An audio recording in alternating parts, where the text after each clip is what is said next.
About 10 years ago, Catherine Grace O'Connell says she was on death's door. She was mentally and physically ill and was giving up. What a tough situation. Well, Holly Menino talked with her about what she was going through and how she was able to transform her life. Here's part one of that interview.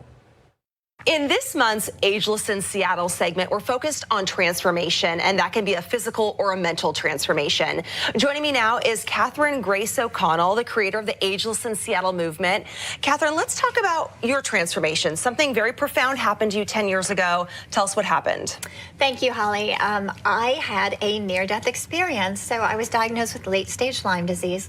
It was diagnosed very, very late. So the doctors actually traced it back over 10 years. So by the time I was diagnosed, I literally was a dead woman. The doctor said, there's really nothing more we can do. After spending a year bedridden, seizures, organs shutting down, last rites, and then, like I said, a near-death experience when I left my body. Now, to be perfectly honest, I was not in a good place. I mean, a lot of people out there with chronic illness or life-threatening illness or just in really despair or depression aren't necessarily in a good place. And I really thought it was time to go. I had no fear of dying. I was like, up there is pretty cool. I'm not so sure down here. So I'd pretty much given up. But obviously, when I survived, I realized there was a bigger reason, a bigger purpose, something greater out there, call it God, creator, whatever you'd like to call it, wanted me here. So I had this real awakening and internal reckoning where I had to really look at myself and realize I was the one who was in my own way. I was the one keeping myself in this condition. I wasn't responsible for my illness, but I was responsible for the trauma and the abuse that happened to me, what I took it to mean about me. So we are not responsible for the things that happen to us, but we are responsible for really the stories we tell ourselves. So in my case, I had been told horrible things about myself, and I began to believe them. So over time, those beliefs became me. So I disempowered myself to the point of literally not existing anymore. So I realized if I was the one killing myself, hating myself to death, couldn't I love myself back to life? And so I had this real moment with my daughter where she came over one day and I was still bedridden, still in despair, and this was after the near-death experience, and she said, Mom, what would you do if you were well? And I said, I'd travel the world. And I literally looked around like, where did that come from? Because at that point, I was in despair. And I didn't really have hopeful thoughts. But I realized there was something so much bigger inside of me. I had dreams. I had a reason for being. So in that moment, I made a decision to be well. I thought if I'm gonna be here, I'm gonna be well. And so I put Lyme disease aside, really decided to create an entirely new reality. And in order to do that, I had to change my beliefs. I had to transform the way I saw myself, what I thought about myself, the story I'd been telling myself, the things that were holding me back. And so, yeah, that was really my awakening. And then there was a whole process I did in order to transform my life and to save my own life. Was that the turning point for you, the conversation with your daughter? Was there another moment that made you just really change course? And then how did you change course? I know it sounds kind of crazy, right? So that was one big light bulb moment with my daughter when I realized that I had this bigger part inside of me that had this dream and this life that she wanted to live that I consciously wasn't aware of. There was another light bulb moment, and that was really working with a top infectious disease specialist in LA who said to me, yes, you have Lyme disease. Yes, it's very serious, but your bigger issue is the trauma. Heal the trauma. So, and what he really meant by that was what I was sharing before. It's trauma happens to us, abuse happens to us, things happen to us in life. It's not those things that matter. It's the stories we tell ourselves. So I really had to do a deep investigation into my inner world and into the negativity I had toward myself, not toward others. I did a brilliant job of putting a happy face on, wearing this mask around where everybody thought I was okay, but inside I wasn't okay. And so I had to really be real about myself and the things I'd been telling myself and begin telling myself a whole new story. Now, when you are on death's door, you're not exactly positive, and it was really hard to generate those feelings. So I ended up coming up with some tools and using them for myself every single day, and really starting to go from feeling really negative like this and just starting to generate positive feelings and beliefs inside of me, and it started propelling my life forward. And I refused to think of illness. I refused to put like one tiptoe into Lyme disease. And since that day, 10 years ago, I had the near-death experience. I have never once thought of Lyme disease. I've never once fed that illness energy. And today, I'm completely free of the illness. And I did stop all treatment. Now, I don't recommend that. But for me, I knew that the root was trauma. I knew that in some way, I was literally killing myself with my own thoughts and beliefs about myself. And those are difficult words, but we do hope they do help other people who might be in similar situations.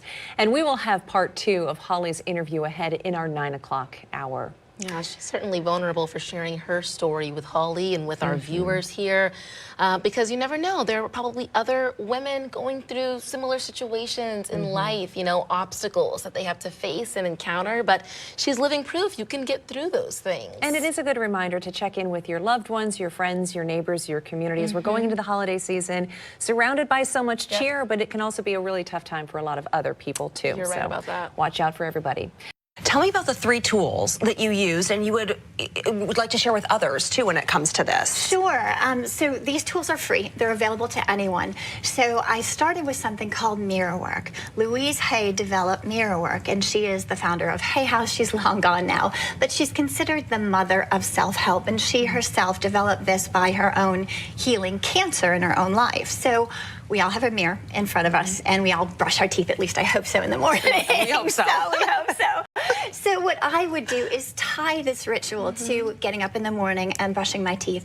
And I would look in the mirror at myself, and I wasn't looking at my physical self because I looked awful. So let's be really real here. It can be really hard and awkward when you start this process. So I was looking at something deeper inside myself. So I would look into the mirror and I would say, I love you. You are beautiful. You are courageous. You are powerful. You are a beautiful spiritual being. You are so full of light. All of these things. And so what happens over time, these are considered positive affirmations.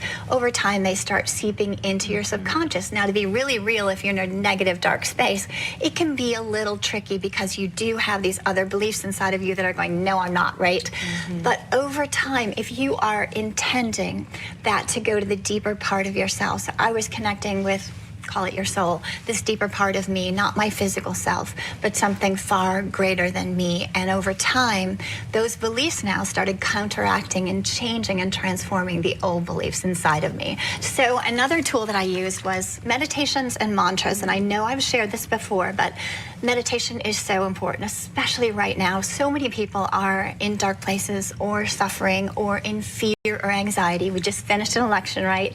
So it's really, really important to use meditation that helps us to stay present. When we're in fear or anxiety, we are projecting into the future. So meditation helps us to stay in the present moment. The only time we can transform our lives, we can attract good things into our lives, is in this present moment. And that's where a mantra is really, really helpful. A mantra is man and tra, means mind, vehicle. It helps our mind travel ideally to a really wonderful place. Now, when I was in this really dark space, I chose a mantra called Om Namah Shivaya. What it means is I am consciousness, but the real reason you use a mantra like that, it's a sound vibration. So oftentimes if we start with using language, our subconscious will start counteracting that, saying, no, that's not true. Like, again, I am beautiful, I am beautiful, I am beautiful. Instead, every time I had a negative thought, I would start saying to myself, Om Namah Shivaya. And over time, I literally had so much fun and started singing it inside of myself. But what you're doing there is using this mantra to start working in your subconscious mind. So automatically, you start counteracting negative thoughts with this sound vibration that literally over time makes them kind of evaporate, shall I say, but it's an incredibly powerful tool. Okay, any other tools that you used during your time? There's a really fun one. So when I was in this really dark place, my daughter created something called Wonder Cards, and all they were, and you don't need physical cards to do this. So basically what she did, she created cards. There was a picture of me on there, and it had a question on it. And that question would be something like, I wonder what wonderful things are going to happen to me today. I wonder what incredible friends I'm going to make this week. I wonder what incredible place I'm going to visit this summer. I wonder what my life is going to be like by the end of the year. What wonder does, it opens up our imagination. It doesn't bump up against our subconscious, because wonder is an open energy. Our subconscious isn't going, no, you don't wonder that. So it's a really wonderful tool.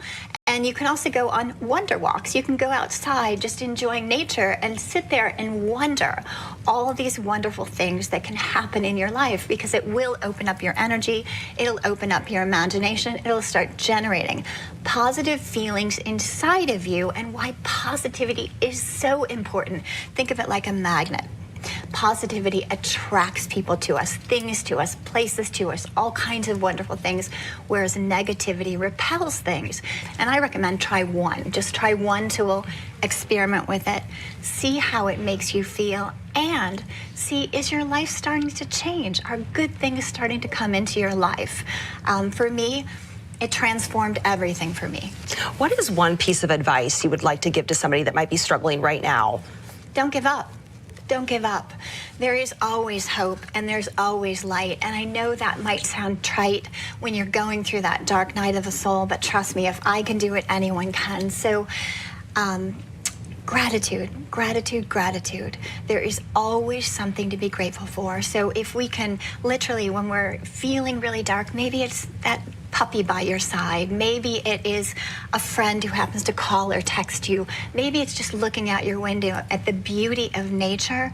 So don't give up. Focus on something to be grateful for, anything to be grateful for. No matter what you're going through, there is always something to be grateful for, and that automatically helps us to feel more positive, more hopeful, and to begin carrying on. Gratitude in this month of Thanksgiving, but also all year round. Catherine, thank you so much. Thank you so much, Holly. It's always a delight to be with you.